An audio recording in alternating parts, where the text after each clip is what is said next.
오늘 우리에게 주신 하나님의 말씀 요한복음 15장 16절 한 절의 말씀입니다. 저와 여러분들이 한 목소리로 큰 소리로 합독합니다. 하나님의 말씀입니다. 너희가 나를 택한 것이 아니요 내가 너희를 택하여 세웠나니 이는 너희로 가서 열매를 맺게 하고 또 너희 열매가 항상 있게 하여 내 이름으로 아버지께 무엇을 구하든지 다 받게 하려 함이니라. 아멘. 기쁨의 열매, 오늘 말씀의 제목입니다. 올 한 해 우리 교회의 표어가 무엇입니까? 교회의 기쁨으로. 그저 표에 그치지 않고 이것은 교회의 본질을 의미하는 것입니다. 교회 안에 있으면 기쁨이 넘칠 수밖에 없다는 그런 의미를 갖고 있습니다. 정말 교회는 기쁠 수밖에 없지요. 우리가 새벽에 같이 나누고 있는 스가랴서 식으로 말씀을 드린다면 이런 이미지 아닙니까? 지금 기쁨의 원유가 7관, 7다발, 49개이죠. 성령 그리고 주 예수 그리스도 두 감람나무에서 이제 교회로 상징되는 등잔대로 공급이 되는 겁니다. 기쁨이 넘치지 않을 수 없지요. 요한계시록의 방식도 비슷하지 않습니까? 교회는 7 등잔대와 같아서 기쁨 자체이신 주님께서 그 등잔대 사이를, 교회 사이를 주님이 오고 가는 것입니다. 그것은 주님께서 교회를 주관하시고 기쁨의 주님께서 찬란한 기쁨의 빛이 교회들, 각 지역 교회들 넘치도록 그렇게 역사하신다라는 뜻입니다. 오늘 본문 요한복음 15장 16절에 보게 되면 이 거대한 교회의 기쁨을 그대로 보여주고 있습니다. 구체적으로 이 기쁨이 우리 삶 가운데 또한 교회 안에서 어떻게 흘러 넘치는지를 보여준다는 것이지요. 3가지 초점이 있습니다. 첫째는요, 우리 하나님 아버지께서 기쁨의 근원이 되시며 농부이신 하나님의 돌보심이 우리의 기쁨의 근간, 기쁨의 뿌리가 된다는 것입니다. 두 번째는 우리가 교회에 머물면서 무엇보다도 서로 사랑하는 그런 행실을 행하면 기쁨은 성숙하고 성장할 수밖에 없다. 사랑은 기쁨의 촉진제라는 것입니다. 마지막 3번째는 우리 삶의 기쁨의 완성은 응답받는 기도에 있다는 것입니다. 이 3가지를 시간에 잠시 생각하며 살펴보고자 합니다.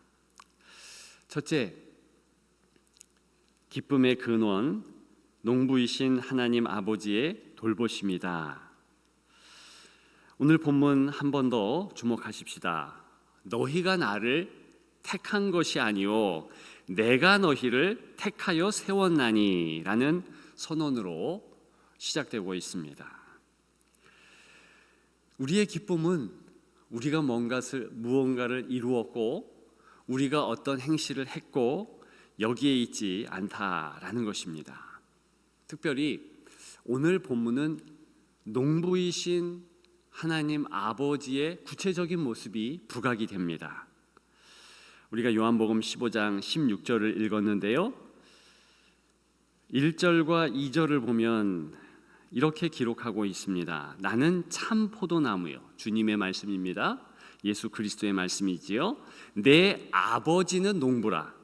무릇 내게 있어 열매를 맺지 아니하는 가지는 아버지께서 그것을 제하여 버리시고, 무릇 열매를 맺는 가지는 더 열매를 맺게 하려 하여 그것을 깨끗하게 하시느니라.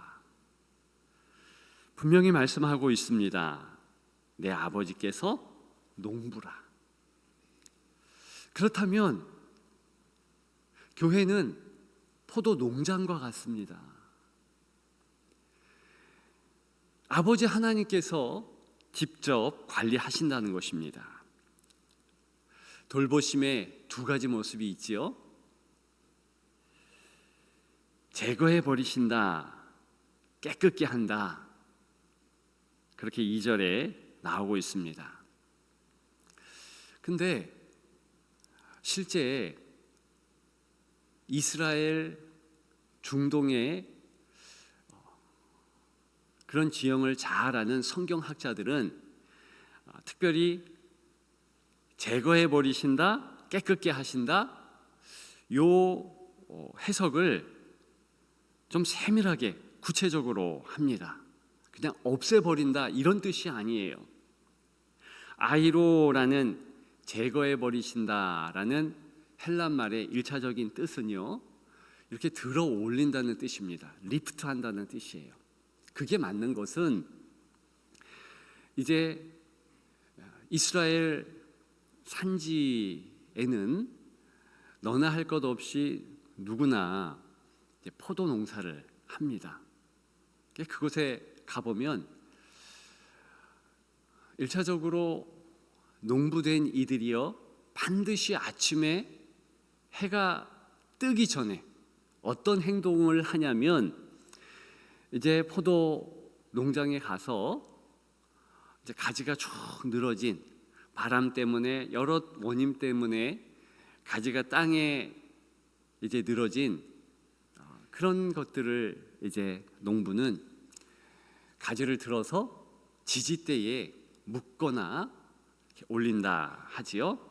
바로 그런 1차적인 뜻이 이 아이로라는 제한다라고 우리말에 표현되어 있는 그런 첫째 말 뜻이라는 것입니다.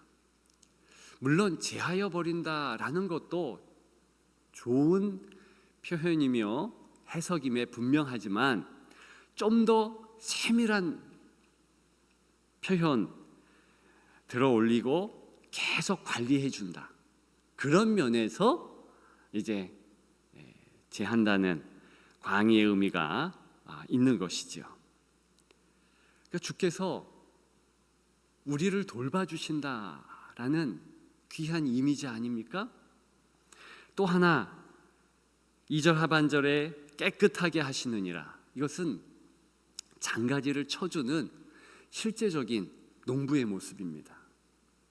주님이 그런 모습을 행한다는 것입니다.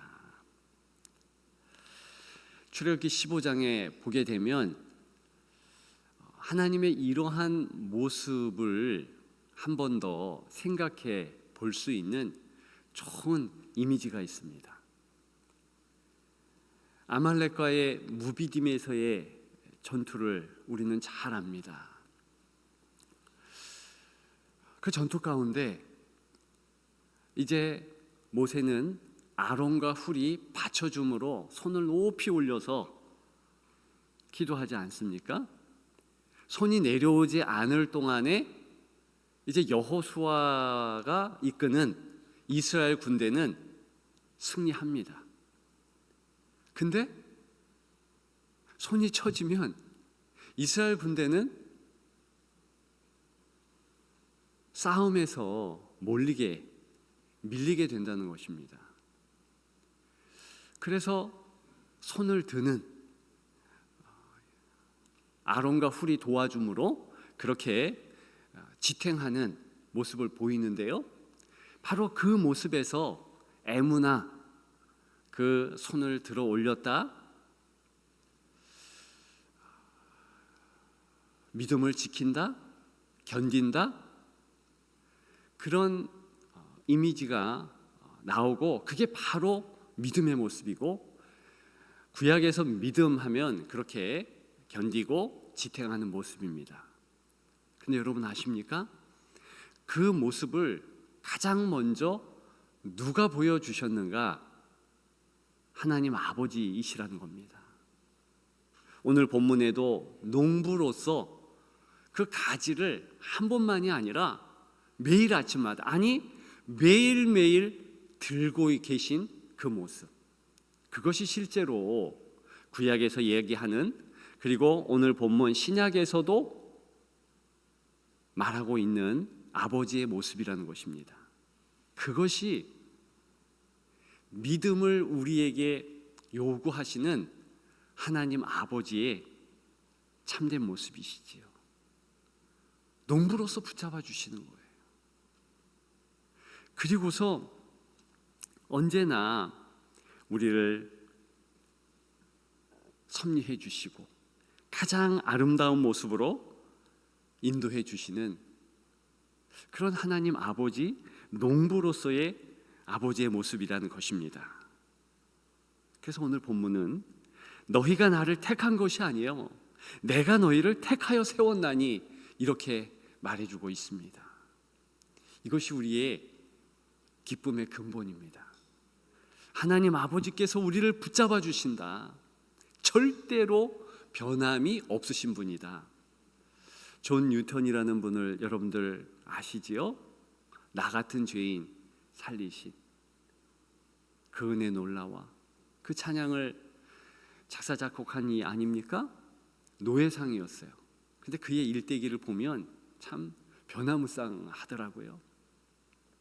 원래 예수 잘 믿는 집안 출신입니다. 어머니가 그 아들을 위해서 기도했는데 어찌 된 영문인지 11살부터 노회상의 배에 오르게 됩니다. 그리고 나중에는 노회 선장이 되지요. 노회를 팔고 아무 가책이 없고요, 죽이고 저주하고 그런 삶을 살다가 이제 나중에는 정말 죽을 지경에 도달하게 되고 하나님을 다시 한번 만나게 됩니다. 어머니의 기도가 그대로 이루어져서 이제는 완전 변화된 삶을 살게 되지요. 그래서 나 같은 죄인 살리신 주 은혜 놀라워, 그 찬양을 하며 후반기 때는 정말 하나님의 복음을 증거하는 변화된 삶을 삽니다. 근데 그가 나이가 들어간 이제 노년기 때는요, 이제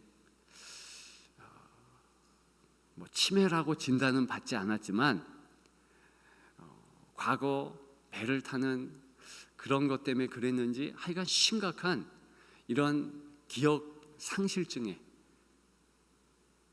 걸리게 됩니다. 근데 그런 가운데 그가 고백하건대 두 가지는 나는 또렷이 한다.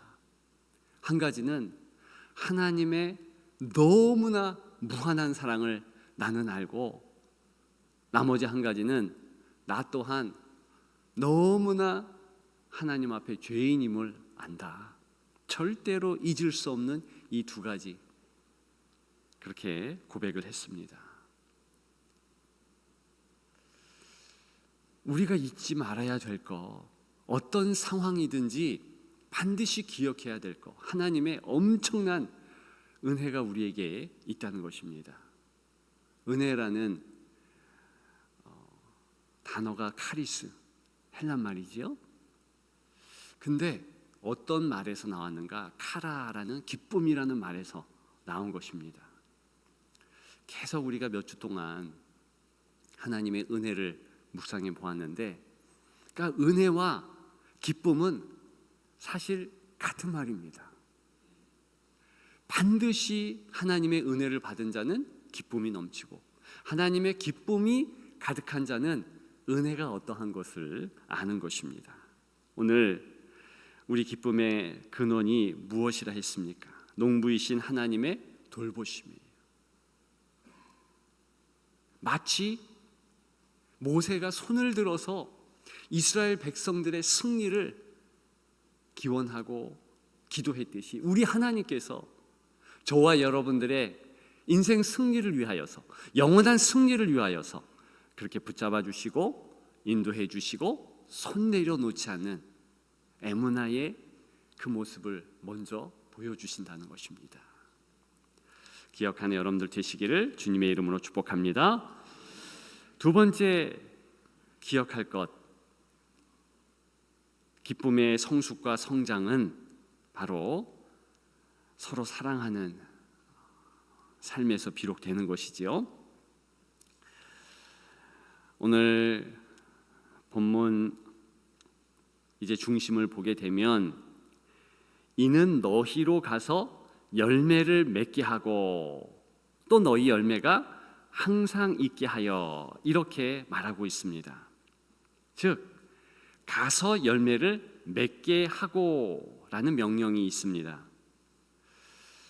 이 명령의 직접적인 내용이 12절에 나오고 있는데요, 명확히 말씀하고 있습니다. 내 계명은 곧 내가 너희를 사랑한 것 같이 너희도 서로 사랑하라. 사랑의 명령인 것입니다. 우리 주님께서 가장 원하시는 것은 서로 사랑하는 거예요. 내가 너희를 사랑했듯이. 그렇기 때문에 주 예수 그리스도께서 십자가의 피보혈을 우리를 위해서 부어주시고 쏟아주신 것 아닙니까? 사랑하면 반드시 기쁨이 오게 되어 있습니다. 성령의 9가지 열매, 그것은요 유기적 관계를 의미하는 것이고 사실은 한 가지의 열매예요. 9가지 열매들, 복수형이 아니고 성령의 9가지 열매. 희한하죠? 한 열매라는 뜻입니다. 성령은 반드시 변화무쌍한 9가지 모습의 한 가지 열매를 맺게 한다라는 뜻입니다. 근데요, 처음이 사랑이에요. 사랑, 그 다음 유기적으로 연결된 것이 희락입니다. 기쁨이지요. 즉 주 예수 그리스도께서 나를 사랑하신다, 내 형제 자매를 사랑한다. 그래서 내가 사랑의 행실을, 그것은 구체적으로 내 입술로 이제 축복하는 것, 또 사랑의 고백을 하는 것, 그런 것이지요. 또 내 손과 발이 사랑의 행실을 행하는 것이지요. 그렇게 작지만 행할 때 반드시 우리 마음에는 기쁨이 가득 넘친다는 것입니다. 전에 제가 작은 도미노의 힘에 대해서 말씀을 드렸죠. 이 도미노가요 1.5배 크기의 그 다음 도미노를 넘길 수 있답니다. 연속적으로 그 도미노 우리가 보게 되면 1.5배 크기로 계속 이렇게 큰 것으로 연결하면은요, 처음에 5cm에 불과한 작은 이 도미노가요 29번째 되면은요 300m의 에펠탑 크기의 건축물을 넘길 수 있다는 거예요. 나중에는요 이제 57번째 가게 되면은 자그마치 지상에서 달에 이르는 그 높이까지도 넘길 수 있다 합니다. 이것이 사실 영적 사랑의 힘에도 적용될 수 있는데, 우리의 작은 사랑의 행실들, 사랑의 언어들이요 우리 공동체 가운데서 다른 사람을 살린다는 거예요. 어떤 이에게 작은 축복의 말, 사랑의 말을 했는데 그 사람이 다른 사람에게, 또 다른 사람이 도미노격으로 그렇게 전하면 공동체가 온전하게 되고 하나님의 성령의 강력한 역사가 있게 된다는 것입니다. 성품의 성령의 9가지 이 열매는요, 반드시 사랑이라는 행동을 하게 되면 자동으로 유기적으로 열매 맺히는 것이고요. 따라서 저와 여러분들이 사랑을 하느냐 안 하느냐가 중요하다는 것입니다. 여러분 제발 사랑하십시오. 정말 사랑의 마음을 가지고서 그리스도의 평강, 그리스도의 은혜를 나누고자 작정한 이들에게 하나님은 놀라운 역사를 일으키십니다. 그것을 꼭 기억하시면서 사랑은 추상적인 감정이 아니에요. 우리 하나님께서 내가 사랑함으로 반드시 너를 축복한다, 반드시 너를 악한 그런 존재에게 빼앗기지 않겠다, 그렇게 결단하고 하나님께서 행동하는 것, 그걸 사랑이라 하지 않습니까? 그걸 다른 말로 질투하시는 하나님이라고 말하지 않습니까? 우리도 마찬가지예요. 다른 이들을 향하여서 내가 저 사람을 위하여서, 내가 저 성도를 위하여서, 내가 자녀 세대를 위하여서 이롭게 하겠다, 하나님의 은혜가 있게 하겠다, 하나님의 넘치는 사랑이 거할 수 있도록 행하겠다, 의지력을 가지고 다가가는 것, 그것이 성경에서 말하는 사랑입니다. 추상적 감정이 아니에요. 그래서 때로는 나는 싫어하는 감정이 앞서고, 나는 저주하고 싶고, 나는 저 사람을 해꾸지하고 싶은데 그것을 제어하고 성령께서 나를 통제하옵소서 기도하면서 그렇게 좋은 행실, 그렇게 작은 것이라도 행하면서 나아가면 반드시 하나님의 은혜는 있게 된다는 것입니다. 꼭 기억하시는 여러분들 되시기를 주님의 이름으로 축복합니다. 마지막 세 번째는 기쁨의 완성이 무엇인가? 응답받는 기도라는 것이지요. 하반절 같이 보겠습니다. 내 이름으로 아버지께 무엇을 구하든지 다 받게 하려 함이라. 우리 한 번 더 따라 하시면서 함께 읽겠습니다. 내 이름으로 아버지께 무엇을 구하든지 다 받게 하려 함이라. 아멘. 우리의 기쁨은 기도를 통해서 완성된다라는 사실입니다. 내 이름으로 아버지께 무엇을 구하든지 다 받게 하려 함이라. 이것 때문에, 이 내용 때문에 우리가 주 예수 그리스도의 이름으로 항상 기도하는 것입니다. 기도의 마침표를 예수님의 이름으로 그렇게 찍는 것이지요. 하나님께서 내 삶을 돌봐주시고 나를 사랑케 하시면서 그 작은 사랑의 행동을 통하여서 하나님의 큰 역사가 있다, 그것을 믿고 그 아버지 하나님의 돌봄 안에서 살아가는 자, 당연히 우리의 기도는 변케 됩니다. 처음에는 내 욕심으로, 내 뜻으로, 내 중심으로 기도할 수 있습니다. 누구나 그렇게 기도를 시작하지요. 심지어는 믿음의 조상 아브라함이라 할지라도 자기를 위해서 기도했지 않습니까? 요셉도 그랬고 다윗도 그랬고 누구든 그렇게 기도는 시작됩니다. 그런데 하나님의 사랑이 무엇인지 이제 계속 기도하면서 알게 됩니다. 우리 예수님께서 기도의 정답을 가르쳐 주셨죠. 나의 원대로 하지 마옵시고 아버지의 원대로 하옵소서. 그렇게 기도하셨듯이 우리의 기도는 계속 기도 생활을 하면서 변화하게 되지요. 하나님 아버지의 뜻을 앞세우게 되고 그 하나님의 뜻이 내 삶을 통해 이루어지기를 당연히 기도하게 됩니다. 마침내 우리의 기도가 어떻게 응답됩니까? 하나님의 영광이 드러나는 것. 그리고 그것을 보게 되잖아요. 스데반을 기억해 보십시오. 이 스데반이요,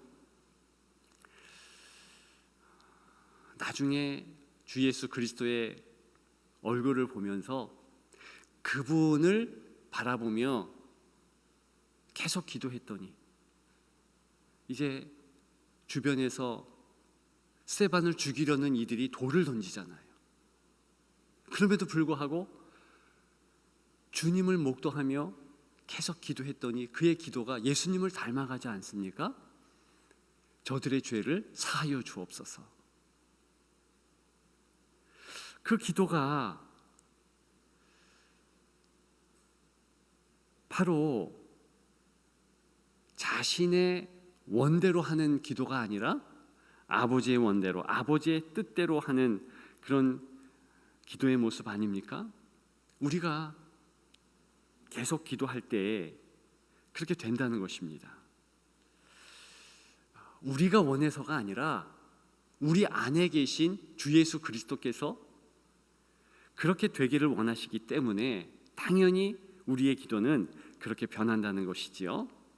11절에 보게 되면 내 기쁨이 너희 안에 있어 너희 기쁨을 충만하게 하려 함이라 이렇게 말씀하셨습니다. 그러니까 우리가 기도하면서 주 예수 그리스도께서 내 안에서 간구하는 것을 느끼게 됩니다. 로마서 8장에 보게 되면 성령께서도 말할 수 없는 탄식으로 우리를 위해서 친히 간구하신다 그랬습니다. 우리 주인이신 예수 그리스도께서 하나님 보좌 우편에서 가장 크게 하시는 일은 우리를 위하여 중보하시는 거예요. 그러니까 계속 기쁨의 근원이신 보혜사이신 주 예수 그리스도와 성령께서 하시는 일은 우리를 위해서 기도하시는 일. 따라서 우리가 예수 이름으로 기도할 때, 성령을 붙잡고 간구할 때 어떤 일이 일어나는가? 우리의 원대로, 우리의 뜻대로, 자기 중심적으로 나아가는 것을 바꿔주십니다. 그러면서 주님의 뜻, 주님의 은혜 척척하면서 우리의 마음이 변화되고 온전히 주님의 뜻을 위하여서 기도하게끔 그렇게 하는 겁니다. 기도의 사람 조지 뮬러 5만 번 이상 응답을 받았다 많이 들으셨지요? 저는 그분이 그렇게 5만 번 이상 기도 응답을 받는 거 어렵지 않다고 봅니다. 왜냐하면 조지 뮬러의 일대기를 보게 되면 그는 큰 일도 기도했지만 하루의 작은 일들도 다 기도했습니다. 아침에 일어나는 일, 그리고 고아원을 운영하면서 아이들이 밥 먹으면서 각 아이들의 상황들을 다 기도했어요. 일일이 기도했습니다. 그 이야기는 하루가 지나가면서 그 기도대로 당연히 이루어짐을 목도할 수밖에 없지요. 제가 꼭 설교 전에 하는 기도가 있습니다. 적어도 30분 전에, 1시간 전에 무슨 기도를 하냐면 오늘 설교를 잘하게 하옵소서. 이때 잘한다는 뜻은 어쨌든 주님의 뜻이 그대로 선포되고 우리 성도들의 삶이 크고 작건 변화되도록 하옵소서. 그렇게 기도합니다. 그리고 두 번째는 성령께서 앞서가셔서 제 입술을 주장해 주시고, 제가 만약 성령의 동행하심이 없다면 설교단에 서지 않도록 하옵소서. 여러분, 이런 기도를 하고 제가 섰습니다. 금방 말씀드린 이런 기도의 응답이 매 설교 이후에 있다는 거예요. 때로는 왜 표현 이렇게밖에 못했나? 왜 이렇게 이 내용을 빠뜨리고 설교했나? 그런 자괴감이 없지 않지만 그럼에도 불구하고 하나님께서 은혜를 주셔서 설교가 마치게 하시고, 그리고 놀라운 것은 하나님께서 그 기도함의 응답으로 기쁨을 주신다는 거예요. 주일날 누구보다도 피곤한 사람은 설교자일 것입니다. 근데 누구보다도 기쁜 자는 또 설교자예요. 기가 막히게 하나님께서 설교한 이후에 앞뒤 좌우 위아래로 기쁨으로 꽉 채워주십니다. 그래서 제 얼굴을 본 이들은 힘이 넘친대요. 물론 다 맞춰서 집에 가면 힘들 수 있고 어려울 수 있지만 어쨌든 하나님의 이 기쁨을요 가득 채워주신다는 겁니다. 놀라운 것은 여러분들에게도 그런 기쁨을 주시는 줄 믿습니다. 기도자가 기도할 때 하나님은 그 기도자에게 한량없는 기쁨의 은혜를 주세요. 그렇기 때문에 항상 기뻐하라, 쉬지 말고 기도하라, 범사에 감사하라. 여러분, 이 세 가지는요 성령의 9가지 열매처럼 유기적으로 연결된 겁니다. 항상 기뻐하는 자는 항상 기도하는 자예요. 항상 기도하는 자는 범사에 감사하는 자입니다. 따로 떼어지는 것이 아니에요. 그래서 오늘 본문도 아버지의 은혜가 있다면, 아버지와의 유기적인 그 관계가 계속된다면 당연히 성도는 기도하는 사람이 될 수밖에 없는 것입니다. 여러분들의 기도의 자리는 축복의 자리입니다. 여러분들이 다른 것이 아니라 자녀를 위하여서 기도할 때 그 자녀의 삶은 변화되고 놀라운 하나님의 이끄심이 있는 줄 믿습니다. 말씀드린 존 뉴턴의 어머니가 방황하는 아들, 그 아들을 위해서 끝까지 기도했더니 아들이 변화되잖아요. 쌓이고 쌓인 간증, 그런 것이 너무 많습니다. 성 어거스틴도 마찬가지고. 다 기도하는 부모가 있는 자녀는요 변화가 되고 그 삶이 달라지는 것입니다. 우리가 이것을 꼭 기억하시면서 믿음의 세대를 우리가 어떻게 세울 수 있겠습니까? 저는요 계속 기도하면 된다 봅니다. 우리가 다른 것을 저들에게 주기 전에 그저 기도하십시다. 기도의 자리를 우리가 지키십시다. 예배 드리십시다. 그리고 그렇게 예배자로, 기도자로 살아가는 모습을 자녀 세대들에게 보여주십시다. 앞서간 우리 앞에 성도들은 그 모습을 보여주었습니다. 저는 많은 장로님들이 기도하는 모습을 보았고, 많은 권사님들이 기도하는 모습을 보았고, 많은 목회자들이 기도하는 모습을 보았으므로 기도하면 다 해결되는구나, 그걸 깨닫게 되었습니다. 그리고 다른 건 몰라도 내가 기도자가 되리라, 그렇게 결단했고 그렇게 살아가고 있습니다. 기도하는 성도가 있는 우리 교회 얼마나 든든합니까? 기도하는 교회가 있는 우리 지역 얼마나 든든하고요. 그런 교회들이 가득한 우리나라 괜찮습니다. 걱정할 거 없습니다. 주님이 지켜주실 줄 믿습니다. 이제 올 한 해도 얼마 남지 않았습니다.